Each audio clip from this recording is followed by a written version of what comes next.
Gold, trusted gold buyers. మీరు తాకట్టు పెట్టిన బంగారాన్ని విడిపించి ఈ రోజు ఉన్న మార్కెట్ ధరకు కొనబడను.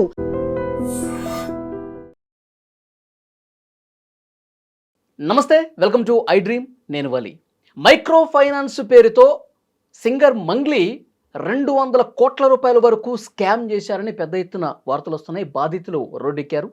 అలాగే అడ్వకేటు సుబ్బారావు కేసు పెట్టడానికి వెళ్ళినప్పుడు కూడా పోలీసులు బెదిరించినటువంటి పరిస్థితిని మనం చూసాం. సో ఈ మంగ్లీ కేసు గురించి ఈ వీడియోలో మనం మాట్లాడదాం. ప్రస్తుతం నాతో పాటు స్టూడియోలో ఉన్నారు జేఎం రావు గారు, advocate, TPCC legal cell convener కూడా. సార్తో మాట్లాడదాం. నమస్కారం సార్. నమస్తే అండి. జేఎం రావు గారు, ఈ కేసు మీరు ఫాలో అయి ఉంటారు. మంగ్లీ బాధితులు ఏం మాట్లాడారో కూడా మీరు వినుంటారు. పోలీస్ స్టేషన్లో అడ్వకేట్ సుబ్బారావుని పోలీసులు ఆయన డ్రంక్ అండ్ తాగొచ్చాడని చెప్పి టెస్ట్ కూడా చేసినటువంటి పరిస్థితి మనం చూసాం. అవును. అంటే మీరు ఒక అడ్వకేటు, టీపీసీసీ లీగల్ సెల్ కన్వీనర్గా ఉన్నారు. ఈ వ్యవహారాన్ని ఎట్లా చూస్తారు సార్? ఇది మంచి హాట్ టాపిక్ అండి. దీంట్లో నిజాలు మనం చూద్దాము. పోలీస్ వ్యవస్థ ఎలా బిహేవ్ చేస్తుంది అనేది కూడా చూద్దాం మనం. ఇది మీకు గుర్తుందో లేదో, ఈ విషయం గురించి మనకు ఆల్మోస్ట్ 2 months బ్యాకే మనకు కొద్దిగా హైలైట్లో వచ్చింది. మంగ్లీ మోసం చేస్తుంది అనేది 2-3 months బ్యాకే వచ్చింది. అప్పుడు ఈ గవర్నమెంట్లో ఉన్న డిపార్ట్మెంట్స్ అన్నీ ఎక్కడ పోయాయండి? ఇప్పుడు ఎకనామిక్ అఫెన్స్ జరుగుతుంది, ఒక పబ్లిక్ని మోసం జరుగుతుంది అని ఒక న్యూస్ వచ్చినప్పుడు it is the duty of the departments to do the investigation. Police చేయాల్సింది కదండి. వాళ్ళు అట్లా మోసపోతున్నారు అని చెప్పి తెలిసినప్పుడు బాధితులు పోలీసులకు కంప్లైంట్ చేసి ఉండరంటారా? డెఫినెట్గా పోలీసులకు బాధితులు కూడా కంప్లైంట్ చేసి ఉంటారు కానీ, but that is not taken up. Okay, so అసలు పోలీస్ డ్యూటీ ఏంటిది? అసలు బాధితుడు చెప్పినప్పుడే ఇది ఇన్వెస్టిగేషన్ కంప్లీట్ చేసి కోర్టులో ప్రొడ్యూస్ చేయాల్సింది. డెఫినెట్లీ అంతమంది బాధితులు చెప్తున్నారని అంటే మనకు until unless proved in the court we cannot say somebody is a criminal as per the criminal లా. అంతే. పోలీస్ డ్యూటీ ఏంటిదండి? పోలీస్ డ్యూటీ చేయాల్సింది ఎకనామిక్ అఫెన్సెస్ వింగ్ చేయాల్సిన duty, economic offences wing commissioner, మన డిప్యూటీ కమిషనరు వాళ్ళ team చేయాల్సిన duty ఒక advocate చేసి నా దగ్గర బాధితులు ఉన్నారు, వీళ్ళు నిజంగా మోసపోయారు, ఇవి ప్రూఫ్స్. పంజాగుట్ట పోలీస్ స్టేషన్ ముందర బాధితుడు చూపేస్తున్నాడండి, ఇగో ఇది మంగ్లీ ఉంది, ఇక్కడ మధు ఉన్నాడు, వీళ్ళందరూ ఉన్నారు, ఇట్లా మాకు మోసం చేశారు ఇవన్నీ అని చెప్పి. ఆ టైంలో అసలు మోసం చేసిన వాళ్ళకి బెదిరించాలా పోలీసు వాళ్ళు, లేకపోతే కంప్లైంట్ ఇవ్వడానికి వచ్చిన వాళ్ళని బెదిరించారా? ఎక్కడండి మన అంటే ఈ సమాజం ఎక్కడ పోతుంది అసలు? ఇంత ఎడ్యుకేటెడ్ టైంలో 2026లో పోలీసు బహిరంగంగా పబ్లిక్ మీడియా ముందల్నే అడ్వకేట్ని బెదిరించడం ఏంటండి? ఓకే, ఇది మరీ అన్యాయం కదండి ఇది. అంటే ఒక పోలీసు ఒక అడ్వకేట్ని బెదిరిస్తున్నాడు అంటే రేపటి దినము ఆ పోలీస్ వ్యవస్థది మీరు ఆలోచించండి, ఒక మామూలు పబ్లిక్ అయితే ఏమై ఉంటుంది? అంటే అడ్వకేటు పోలీస్ స్టేషన్కి వచ్చేటప్పుడు ఇక్కడ నానా గందరగోళం చేస్తున్నాడు, రచ్చ చేస్తున్నాడు, అసలు అతను ఏమైనా తాగొచ్చాడా చూడండి అని చెప్పి ఎవరో పోలీసులకు ఇన్ఫర్మేషన్ ఇచ్చారంట. ఎవరు ఎందుకు ఇస్తారండి? ఆపోజిట్ పార్టీ వాళ్ళు ఇచ్చి ఉంటారు ఇన్ఫర్మేషన్, తాగి వచ్చి ఉంటాడని. ఇప్పుడు ఒక మనం ప్రతి మనిషి అండి ఈ రోడ్లో నిలబడి మనం రాత్రి తాగే వాళ్ళు గ్యారంటీగా ఉంటారు. అన్నం ఎంత రెగ్యులరో మందు తాగేది అంత రెగ్యులర్ అయిపోయింది చాలా మందికి. రాత్రి తాగింది పొద్దుగున్న మనకు రాదా? బ్రీత్ అనలైజర్లో డెఫినెట్గా వస్తుంది. ఒకవేళ మీరు రోడ్ మీద నిలబెట్టి 1000 మందికి మీరు అనలైజ్ చేస్తే కనీసం 50%, 60% మనుషులు దొరుకుతారు. అడ్వకేట్ రాత్రి తాగానని చెప్తున్నాడు. ఆయన ఏం దాచిపెట్టట్లేదు, నేను రాత్రి తాగాను దాంది వస్తుంది అని చెప్పి. ఈడేదో ఇప్పుడే తాగి వచ్చి అల్లరి చేస్తున్నట్టుగా వాడు చెప్పేది ప్రతి ఒక్కటి నిజము, ఆయన అక్కడ మాట్లాడేది ప్రతి ఒక్కటి తాగినట్టుగా లేనే లేదు. గందరగోళం చేస్తున్నాడు. ఎందుకు చేయాల్సి వచ్చింది గందరగోళము? వీళ్ళు ప్రాపర్గా యాక్సెప్ట్ చేయలేదు, వీళ్ళు ప్రాపర్గా రెస్పాన్స్ ఇవ్వనందుకే గందరగోళం చేయాల్సి వచ్చింది తప్పించి వీళ్ళే కూర్చోండి బాబు అసలు జరిగింది ఏంది అని చెప్పి టోటల్ ఇన్వెస్టిగేషన్ కంప్లీట్ చేస్తే అయిపోయేది కదా. ఓకే, అంటే పబ్లిక్కి ఇప్పుడు పోలీస్ వాళ్ళ వ్యవహారం ఎట్లా తెలుస్తుందని అంటే మంగ్లీని డిఫెండ్ చేసినట్టుగా కనిపిస్తుంది. అంటే మంగ్లీని రక్షిస్తున్నారని, మంగ్లీని రక్షిస్తున్నట్టుగానే ఇప్పుడు అట్లనే కనిపిస్తుంది. వాళ్ళు రక్షించకపోవచ్చు కానీ అక్కడ వాళ్ళు చేసే బిహేవియర్ తోటి ఏంటంటే వీళ్ళనే కాపాడుతున్నట్టుగా అనిపిస్తుంది. ఓకే, అవునండి. ఎకనామిక్ అఫెన్సెస్లలో ఇంత జరిగింది అన్నప్పుడు వీళ్ళ మీద ఏం యాక్షన్ తీసుకున్నారు ఇప్పటి వరకు? మరి అంటే నార్మల్ పర్సన్ ఏదో ఒక చిన్న అఫెన్స్ చేసినా కానీ అన్ని లోపటేయడము, ఇమీడియట్గా కోర్టులకు సబ్మిట్ చేయడము అవన్నీ జరుగుతుంటాయి. కోట్లు ముంచేసినా కానీ మనకి ఏం జరగదన్నమాట ఇక్కడ. అది పోయి ఒక నార్మల్ పర్సన్ కాదండి, అడ్వకేట్ పాపం వాడు కావాల్సిన పోలీసు వాళ్ళు చేయాల్సిన డ్యూటీ అంతా వాడు చేసి వాడు ఇన్వెస్టిగేషన్ చేసి బాధితులను అందరినీ ఎంటబెట్టుకొని పోతే ఇది ఎక్కడి న్యాయం సార్ ఇది అని అంటే రేపటి దినం ప్రతి ఒక్క మనిషి ఇట్లాగే అందరికీ మోసం చేసుకుంటూ ఉండాలి అంటే everybody can be safe side.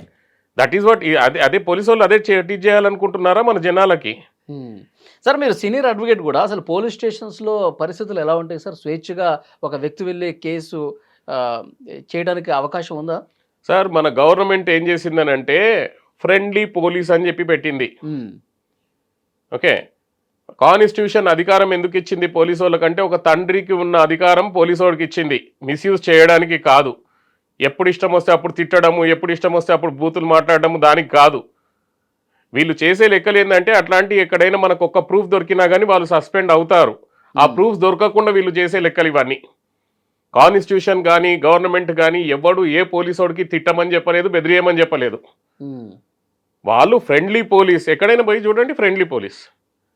మళ్ళీ ఫ్రెండ్లీ పోలీస్ ఎక్కడ పోయింది? ఆ టైటిల్ ఎక్కడ పోయింది? ఇట్లాంటి బిహేవియర్ ఆ ఫ్రెండ్లీ పోలీస్ది. ఒక అడ్వకేట్ పోవడానికి మీరు ఇంత చేస్తున్నారైతే ఒక నార్మల్ పర్సన్కి న్యాయం ఎక్కడ జరుగుతుంది సార్? పోలీస్ స్టేషన్కి వెళ్తే నార్మల్ పర్సన్ భయపడతాడు, నేను ఎందుకు పోవాలని. ఈ రోజు నేను నా క్లయింట్స్ వస్తారు, ఒక 498 కేసు ఫైల్ చేద్దామంటే పోలీస్ స్టేషన్కి వెళ్ళడానికి భయపడతారు. ఎందుకంటే కంప్లైంట్ ఇచ్చేటోనికే 10 సార్లు దింపుతారు. కంప్లైంట్ ఇద్దామనుకుంటే 10 సార్లు తిప్పుతున్నారు. ఇదే అండి పోలీస్ వ్యవస్థ. ఎప్పుడు మారుతుందండి? గవర్నమెంట్ ఇప్పుడు గవర్నమెంట్ దృష్టిలో పెట్టుకొని ఈ పోలీస్ వ్యవస్థను మార్చాలి. ఇప్పుడు చాలా మందిలో ఉన్నటువంటి ప్రస్తుతం రేకెత్తున్న అనుమానం ఏంటంటే, మంగ్లీ గారు నిన్న సిపి సజ్జనర్ గారిని కలిసి అడ్వకేట్ సుబ్బారావు మీద యాక్షన్ తీసుకోండి అని చెప్పి ఒక విజ్ఞాపన పత్రం ఇచ్చారు. ఇక్కడ పోలీస్ స్టేషన్లోనేమో ఈ అడ్వకేట్నే క్వశ్చన్ చేసి లోపలికి రానియకుండా గందరగోళం చేసినటువంటి పరిస్థితి ఉంది. అక్కడేమో ఆమె పోలీసు ఉన్నతాధికారిని చాలా ఫ్రీగా కలిశారు, పరిస్థితి ఏర్పడింది. ఇప్పుడు ఈ మీడియా ద్వారా నేను సజ్జనర్ గారికి రిక్వెస్ట్ చేసేది ఏంటిదనంటే, first of all do the investigation. Allegation వచ్చింది కదా, వాళ్ళు తప్పు అని నేను కూడా అన్నాను. ఇన్వెస్టిగేషన్ అయితే కంప్లీట్ చేయండి. వాళ్ళు నిజంగా మోసం చేశారా లేదా తెలుసుకోండి. ఒక అడ్వకేట్ వచ్చి కంప్లైంట్ చేసే వాడి పైన మనం రానియకుండా ఆపకుండా అసలు ఎవరి మీద అయితే అలిగేషన్స్ వస్తున్నాయో అది ఇన్వెస్టిగేషన్ కంప్లీట్ చేయండి. కంప్లీట్ చేసి అప్పుడు నిజమేంటిదో పబ్లిక్కి చెప్పండి. That should be the right way. And అసలు సజ్జనార్ గారు ఎవరినైనా రానియొచ్చు, కానీ ఇప్పుడు ఆమె she can be treated as accused person. అటువంటి ఆమె ఇస్తే సజ్జనార్ గారు ఆమెను యాక్సెప్ట్ చేయడము, ఇక్కడ చేయకపోవడం అనేది కరెక్ట్గా కాదండి. అది సజ్జనార్ గారు ఏంటిది లైక్ ఇన్వెస్టిగేషన్కి ఆర్డర్ చేసి, ఇంతమంది బాధితులది వస్తుంది కదా, బాధితులది వచ్చినప్పుడు సజ్జనార్ గారు ఆర్డర్ చేసి అసలు ఇందులో ఫ్యాక్ట్స్ ఏంటిదో తెలుసుకొని పబ్లిక్కి చెప్పే బాధ్యత సజ్జనార్ గారిది. అండ్ సజ్జనార్ గారిది బాధ్యత ఏంటిది? ఇంకోటి, అడ్వకేట్ని ప్రొటెక్షన్ ఇచ్చే బాధ్యత, బాధితులకు ప్రొటెక్షన్ ఇచ్చే బాధ్యత కూడా సజ్జనార్ గారిది. ఎందుకంటే మంగ్లీ వాళ్ళ టీము వాళ్ళని ఇన్ఫ్లుయెన్స్ చేయొచ్చు, ఇజంట్ ఇట్? సో ఇవి చేయాలండి సజ్జనార్ గారు and police station. And Sajjanar గారు అసలు కనీసం ఆ పోలీస్ స్టేషన్ సిఐఎస్ఐ వాళ్ళకు ఒకసారి ఫోన్ చేసి అయినా కానీ ఇట్లాంటి బిహేవియర్ పనికిరాదు పబ్లిక్ ముందలా అని చెప్పాలి. అడ్వకేట్ వచ్చి కంప్లైంట్ ఇస్తుంటే అడ్వకేట్ని భయపెట్టడం ఏంటిదండి పబ్లిక్లో? ఓకే, పోలీస్ స్టేషన్లో కొంత ఇబ్బందికర పరిస్థితులు ఉన్నాయి. పోలీస్ స్టేషన్లో ఇప్పుడు మన సీనియర్ ఇప్పుడు మన కమిషనర్ గారికి వీళ్ళకు రిక్వెస్ట్ చేసేది ఏంటంటే, ఇట్లాంటి వాళ్ళకి డైరెక్ట్ చేయండి. That is not the way they should behave with the people. Okay, and publicly లోపటైతే ఏదో జరుగుతుంటుంది మనకు కూడా తెలియదు, కానీ పబ్లిక్గా కనీసం అట్లా అడ్వకేట్ల మీద ఇచ్చేస్తుంటే మళ్ళీ న్యాయం ఎక్కడ పోతుందండి మనకు? Isn't it? ఓకే, సో ఈ కేసులో మాత్రము నేను సజెస్ట్ చేసేది ఏంటిదంటే, ఎవడు దొంగ డైరెక్ట్గా ఎవరినో పట్టుకొని మనం దొంగ అనడానికి కూడా వీల్లేదు, మంగ్లీ దొంగ అనడానికి వీల్లేదు, అలా తమ్ముడు అనడానికి వీల్లేదు. ఇన్వెస్టిగేషన్ కంప్లీట్ చేయండి ముందు. ఆయన ఇస్తున్నాడు కదా, ఎవిడెన్సెస్ ఇస్తున్నాడు కదా, ఆ ఎవిడెన్సెస్ తీసుకోండి, అనలైజ్ చేయండి. ఇన్వెస్టిగేషన్ కంప్లీట్ చేసిన తర్వాత అసలు ఫ్యాక్ట్స్ ఏంటిదో పబ్లిక్ ముందర పెట్టండి. ఓకే, బాధితులు కూడా చాలా స్పష్టంగా చెప్తా ఉన్నారు, మంగ్లీ గారి పేరు వాడారు, మంగ్లీ గారి ఇంటికి కూడా ఒకసారి తీసుకెళ్లారు, మేము ఇన్ని లక్షల రూపాయలు ఇచ్చాం అని చెప్పి. రిజిస్టర్ అవ్వట్లేదు మరి అంటే న్యాయంగా ఒక కేసు అయితే రిజిస్టర్ అవ్వాలి కదా ఇమీడియట్ గా. Why that is not happening? అదే వేరే పబ్లిక్ మీద నాకు ఒకటి మోసం చేశాడనగానే ఇమీడియట్ గా ఎఫ్ఐఆర్ రిజిస్టర్ అవుతుంది. ఇక్కడ మేము కనీసం కేసు రిజిస్టర్ చేశాము, పోలీసులో ప్రొడ్యూస్ చేస్తున్నామని కూడా మనకి స్టేట్మెంట్ రాలేదు, ఇజంట్ ఇట్? సో మనం ఆలోచించాల్సిన విషయం ఏంటిదని అంటే మనం పబ్లిక్కి రాంగ్గా మెసేజ్ పంపిస్తున్నారు పోలీస్ వాళ్ళు. వాళ్ళ డ్యూటీ ఏంటిది, అట్లాంటిది ఏమైనా వచ్చినప్పుడు మరి ఎఫ్ఐఆర్ అయితే ఫస్ట్ ఇన్ఫర్మేషన్ రిపోర్ట్ అనేది అయితే ఫైల్ చేయాలి కదా. ఆ ఫస్ట్ ఇన్ఫర్మేషన్ రిపోర్ట్ ఇప్పటివరకు నాకైతే ఏ మీడియాలో కనిపించలేదు ఫైల్ అయినట్టుగా. నిజం, వాళ్ళు ఇన్వెస్టిగేషన్ కూడా కంప్లీట్ చేస్తారు. ఎఫ్ఐఆర్ అయితే ఫస్ట్ చేయండి, ఇన్వెస్టిగేషన్ తర్వాత. ఆ ఎఫ్ఐఆర్ కూడా చేయలేదని అంటే ఎంత గ్రేట్ అసలు మన పోలీస్ వాళ్ళు అర్థం అవ్వట్లేదు. అసలు మన కాన్స్టిట్యూషన్ ప్రకారంగా సిఆర్పిసి బిఎన్ఎస్ఎస్ ప్రకారంగా ఏది జరిగినా పర్వాలేదు, అది రాంగ్ అయినా కావచ్చు, FIR must be done. Okay, అఫెన్సెస్లలో ఎఫ్ఐఆర్ అనేది ఫస్ట్ ఇన్ఫర్మేషన్ రిపోర్ట్ అయిన తర్వాతనే ఇన్వెస్టిగేషన్. మరి ఇక్కడ సార్ ఇప్పుడు ఎఫ్ఐఆర్ కూడా కాలేదు అని ఒక సమాచారం వస్తున్నటువంటి నేపథ్యంలో మీరు సీనియర్ అడ్వకేట్ కాబట్టి అడుగుతున్నాం. అంటే సెలబ్రిటీలు కేసుల విషయానికి వస్తే పొలిటికల్ ఇన్ఫ్లుయెన్సెస్ కూడా బలంగా పనిచేస్తున్నాయని ఒక టాక్ సార్, ఏమంటారు? పనిచేస్తున్నట్టే అనిపిస్తుంది కదా. ఇప్పుడు పబ్లిక్ అయితే ఇప్పుడు పబ్లిక్ టాకే మీరు నేను మనం కూడా పబ్లికే కదండి. ఇప్పుడు వీఆర్ ఆల్సో పబ్లిక్. ఇప్పుడు మనకు కూడా ఏమనిపిస్తుంది, ఒక సెలబ్రిటీ పోయినప్పుడు ఎఫ్ఐఆర్ రిజిస్టర్ అవ్వట్లేదు, సెలబ్రిటీ మీద కామెంట్స్ వచ్చినప్పుడు, సెలబ్రిటీ మీద అలిగేషన్స్ వచ్చినప్పుడు ఎఫ్ఐఆర్ అవ్వట్లేదు, నార్మల్ పర్సన్ మీద వచ్చినప్పుడు మాత్రం ఇమీడియట్గా అయిపోతుంది. సో ఇప్పుడు పబ్లిక్ అనేది మనం ఆపలేం కదా. ఫ్యాక్ట్ అనేది కనిపిస్తుంది పబ్లిక్కి. పాలిటిక్స్ కంపల్సరీ ఇన్ఫ్లుయెన్స్ ఉన్నట్టే కనిపిస్తుందండి. ఓపెన్గా చెప్తున్నాను నేను. బ్యాక్గ్రౌండ్ ఇన్ఫ్లుయెన్స్ లేకుండా ఎఫ్ఐఆర్లు అవన్నీ ఇప్పటివరకు రిజిస్టర్ అవ్వట్లేదని అంటే నమ్మడానికి అడ్వకేట్ సుబ్బారావు కూడా ఏం చెప్తున్నారంటే, ఒక కేంద్ర మంత్రి పేరు ప్రస్తావిస్తున్నారు, ఎమ్మెల్యే కొడుకు పేరు ప్రస్తావన తీసుకొస్తున్నారు, లిటరల్గా బెదిరిస్తున్నారు, ఈ లారీతో గుద్ది చంపేస్తానని చెప్పి ఇట్లా బెదిరింపులు వచ్చినాయండి ఆయనకి. అదే ఇట్లాంటి సిచ్యువేషన్లోనే పోలీస్ వాళ్ళు ఎవరు వాళ్ళు ఏంటిది అనేది వాళ్ళ పేర్లు బయట పెట్టే బాధ్యత పోలీస్ వాళ్ళదండి. మనము యాజ్ ఎ మీడియాగా మనం ఏదో విన్న దాని గురించి మనము దాన్ని కాంప్లికేట్ చేయదలుచుకోలేదు, చేయకూడదు కూడా. మనము మన రెస్పాన్సిబుల్ పర్సన్స్ ఎవరి మీద ఇవన్నీ కూడా ఆయన ఆరోపణ చేస్తా ఉన్నాడు కాబట్టి నిజానిజాలు ఏంటిదో వాళ్ళు తేల్చాలి. నిజాలు ఏంటిదో వాళ్ళు తేల్చాలి. ఇప్పుడు ఆయన అంత డైరెక్ట్ గా ఆయన ఉన్నాడు అంటే ఇన్వెస్టిగేట్ చేయాల్సిన డ్యూటీ పోలీస్ వాళ్ళది. ఆయన వీళ్ళ మీద ఈ అలిగేషన్స్ ఉన్నాయంటే ఇన్వెస్టిగేషన్ చేయాల్సిన డ్యూటీ పోలీస్ వాళ్ళది. చేయాలి డెఫినెట్గా. ఇప్పుడు మీరు అన్నట్టుగా పబ్లిక్ ఆలోచించేది ఏంటిది, పబ్లిక్ ఒకవేళ మోసం చేస్తే వానికి ఇమీడియట్గా అరెస్ట్, టైం కూడా ఇయ్యారండి. ఇక్కడ ఎఫ్ఐఆర్ కూడా ఇది కాదు, కనీసం నోట్ నుంచి మాట కూడా వస్తలేదు, మేము ఇన్వెస్టిగేషన్ చేస్తున్నాము, ఆ సాక్ష్యాలు కరెక్టే, ఈ బెదిరింపులు కూడా కరెక్టే. ఇప్పుడు మన బెదిరింపులు అని అన్నప్పుడు సింపుల్గా మీరు ఒక కేసు పెట్టండి, ఒకడు నన్ను బెదిరిస్తున్నాడు సార్ అని చెప్పి వానికి ముందు ఫోన్ చేసి ఎందుకు అట్లా బెదిరించినావా, ఇంకోసారి బెదిరించాక అది అని అంటారు. లేకపోతే మనకు ఎఫ్ఐఆర్ ఫైల్ చేపి అని అంటే ఎఫ్ఐఆర్ ఫైల్ చేస్తారు నార్మల్ కేసెస్లలో. ఓకే, ఇక్కడ లారీతోటి గుద్ది చంపేస్తాము అని చెప్పినా కానీ ఎఫ్ఐఆర్ ఫైల్ అయితే లేదు.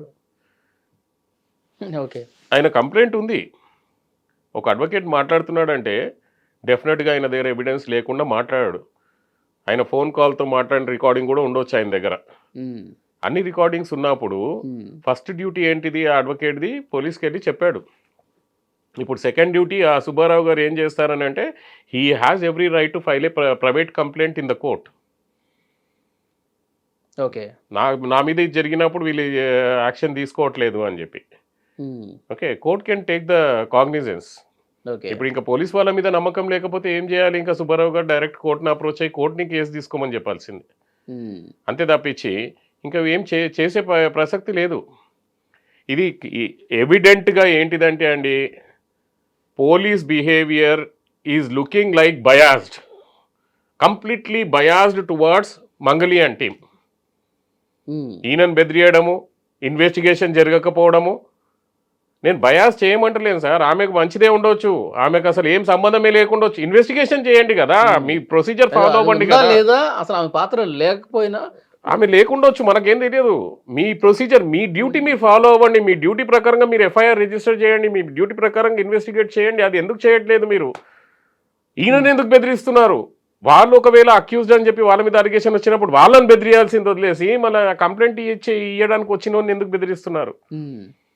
ఇది విచారణ చేసాము, మంగ్లీ పాత్ర లేదు అని చెప్పి తేల్చండి, అయిపోయింది కదా. అది చేయడానికి ఇన్ని డ్రామాలు ఎందుకు మనకు? దీన్ని ఈ టాపిక్ని ఇంత హైలైట్ చేయడం ఎందుకు?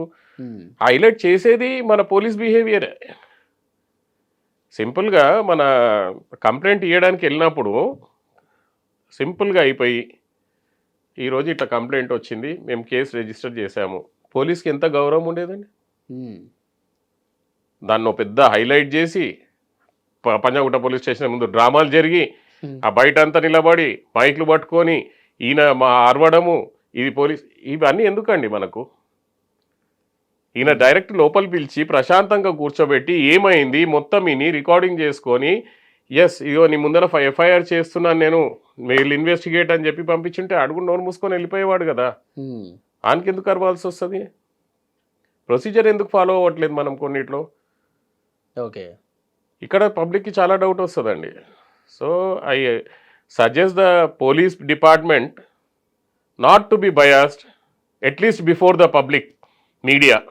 ఓకే సరే, ఇప్పుడు ఇంకోటి మైక్రో ఫైనాన్స్ ఇలాంటి కేసుల్లో మంగ్లీ పేరు, వాళ్ళు ఎవరైతే డబ్బులు తీసుకున్నారో ఆమె ప్రస్తావన తీసుకొచ్చి మంగ్లీ గారే ఉన్నారు దీంట్లో అని చెప్పి ఆమె పేరు చెప్పి వసూలు చేశారంట కోట్ల రూపాయలు.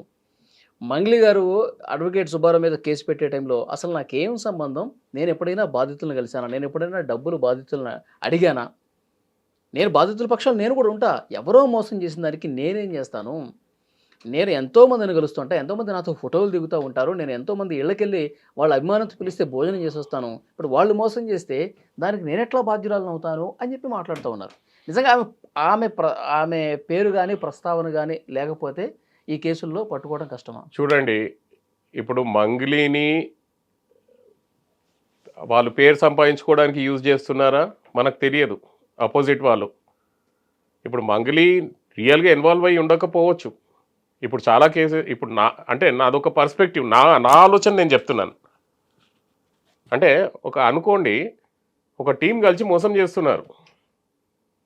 ఒక టీం, ఒక వేరే ఏబిసిడి టీం అనేది మోసం చేస్తున్నారు. ఆ మోసాలలో ఈమెకు తెలియకుండా ఈమెకు పబ్లిసిటీ గురించి పాడడానికి అవన్నీ తీసుకుపోయి ఉండొచ్చు కదా. ఈమె ఇన్వాల్వ్మెంట్ ఉన్నది అని తేల్చడానికి ఈమె ఆ సిండికేట్లో అకౌంట్లో ఈమె ఒక అకౌంట్ హోల్డరా, షేర్ హోల్డరా, అది తెలియాలి కదా. ఈమె అసలు ఎందులో అఫీషియల్గా ఎందులో పేరు లేనప్పుడు లీగల్గా she is nowhere concern with this case. ఆమెకు అసలు సంబంధమే ఉండదు.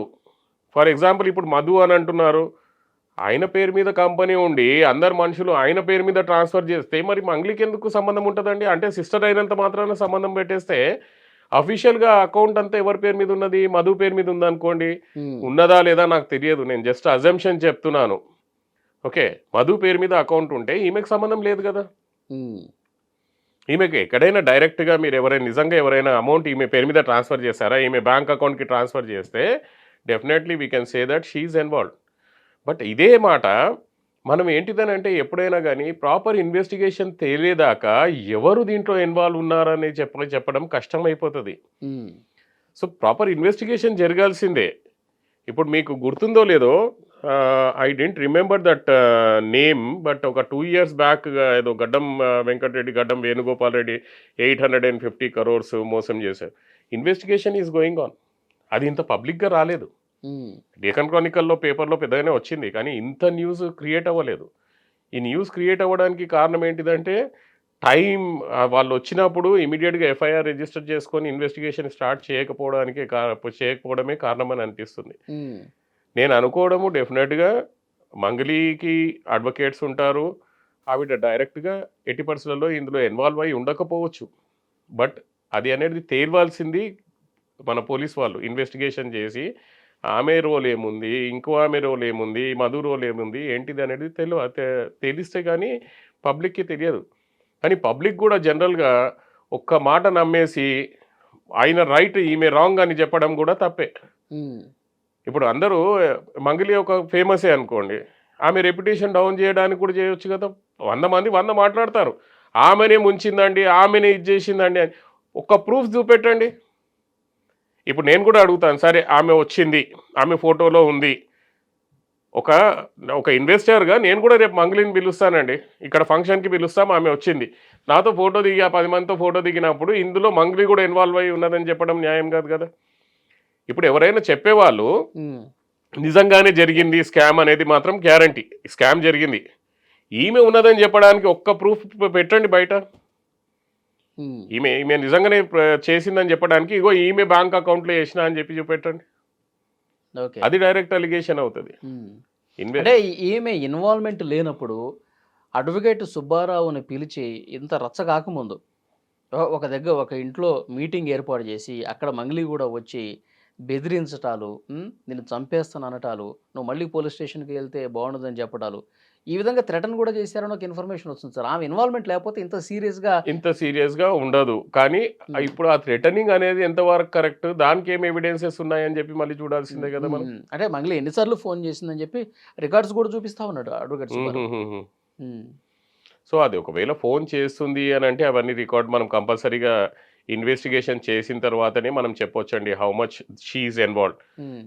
నేను ఫస్ట్ నాది మొదలు పెట్టే ముందే మన ఇంటర్వ్యూ నేను మీకు చెప్పింది ఏంటంటే వీ కెనాట్ సే ఎనీబడి ఈయన తప్పు ఈయన కరెక్ట్ అని మనం చెప్పలేము. మనము ఆధారాలతో సహా ప్రూవ్ చేయాల్సింది ఒక అడ్వకేట్గా ఒక కోర్టుకి కావాల్సింది ఆధారాలు మాత్రమే అండి, ఈ మాటలు అవన్నీ కాదు. నా బాధ ఏంటిదంటే పోలీస్ బిహేవియర్ అనేది నాకు బాధ అనిపించింది. అక్కడ మన అడ్వకేట్ని భయపెట్టి చేయడం ఏంటిదండి, అంటే అడ్వకేట్ అని కాదు, అక్కడ ఒక కంప్లైనెంట్ని భయపెట్టించడం ఏంటిది. ఎవరు తాగడని రాత్రిపూట ప్రతి ఒక్కడు తాగుతాడు, ఆయనది లిమిట్ ఏముంది. రాత్రి తాగినోనికి పొద్దుగాల దానికి ఏమంటాం అది పని చేయదా, చేస్తుంది. నేను చెప్పినట్టుగా రోడ్ మీద నిలబడి పొద్దున్న 7 గంటలకు బ్రీత్ అనలైజర్ పట్టుకొని 1000 మందికి టెస్ట్ చేస్తే 500 మంది అందరికి వస్తుంది. ఎందుకంటే రాత్రి డెఫినెట్ గా మార్నింగ్ ఉంటుంది, ఎంతో కొంత పర్సెంటేజ్ వస్తుంది. కాన్స్టిట్యూషన్లో రాత్రి తాగొద్దని చెప్పి ఎక్కడైనా పెట్టేసి ఉందా, లేకపోతే బ్యాన్ చేశారా? రాత్రి తాగితే పొద్దుగాల బ్రీత్ అనలైజర్లో రాకుండా ఏమన్నా మెకానిజం ఫిట్ చేశారా? అదంతా చేసిన తర్వాత అప్పుడు ఇటు తాగి వచ్చాడని చెప్పి అలిగేషన్ పెట్టవచ్చు. ఎవరికైనా తెలివినోడు పోలీస్ స్టేషన్కి తాగిపోతాడా అండి? ఇవి అసలు ఏంటి ఇవన్నీ? అందులోనూ ఒక అడ్వకేట్ అట్లా చేస్తాడా? అడ్వకేట్ అట్లా చేయడం ఏంటి? సో ఇది 2 సైడ్లలో ఇది ఉంది వలి గారు. సో నేను ఫైనల్గా రిక్వెస్ట్ చేసేది ఏంటంటే ప్రాపర్గా ఇన్వెస్టిగేషన్ చేయండి. అనవసరంగా డిలే చేసి మనకు పబ్లిక్లో చెడు పేరు తెచ్చుకునే రకంగా జరగకుండా చూడాలి. ఎస్, అలిగేషన్స్ వచ్చాయి, మీ డ్యూటీ ఏంటిది? ఎఫ్ఐఆర్ రిజిస్టర్ చేయండి, ఇన్వెస్టిగేషన్ చేయండి, పబ్లిక్ మీడియా ముందు రండి, చెప్పండి వీళ్ళు తప్పు చేశారు అని చెప్పి. అంతే తప్పించి మధ్యలో ఇన్వెస్టిగేషన్ చేయకుండా, ఎఫ్ఐఆర్ రిజిస్ట్రేషన్ చేయకుండా, థ్రెటనింగ్ నిన్ను చంపేస్తామన్నా కానీ ఎఫ్ఐఆర్ రిజిస్ట్రేషన్ చేయకుండా ఉన్నారు అని అంటే that is giving a very bad image to the public by the police department. Okay, so ఇక ముందు అట్లాంటివి జరగకుండా ఉండాలని కోరుకుందాం. అలాగే ఈ మంగ్లీ కేసుకు సంబంధించి నిష్పక్షపాత విచారణ జరిగి వాస్తవాలు వెలుగులోకి రావాలి, ఎవరిది తప్పు వాళ్ళకి శిక్ష పడే విధంగా చర్యలు ఉండాలని చెప్పి. అంతే అండి. ఇప్పుడు హైకోర్టుకి డైరెక్ట్గా రిట్ పిటిషన్ ఫైల్ చేసి we will direct the police department to investigate the matter at the earliest. ఎందుకంటే వాళ్ళంతటి వాళ్ళు చేయట్లేదు. So we have to somebody has to file the writ petition in the high court to direct these people to file investigate the matter. వాళ్ళంతటి వాళ్ళు చేయాలి, mechanism ప్రకారం చేయట్లేదు. కాబట్టి ఏదైనా బలమైన ఇన్ఫ్లుయెన్స్ ఉండటం వల్ల కూడా పోలీస్ వ్యవస్థ కొద్దిగా స్లో కూడా కావచ్చు. కాబట్టి కోర్టు డైరెక్షన్ ఉంటేనే బెస్ట్. యా ఓకే, అలా జరుగుతుందని కోరుకుందాం sir. Thank you very much. Thank you.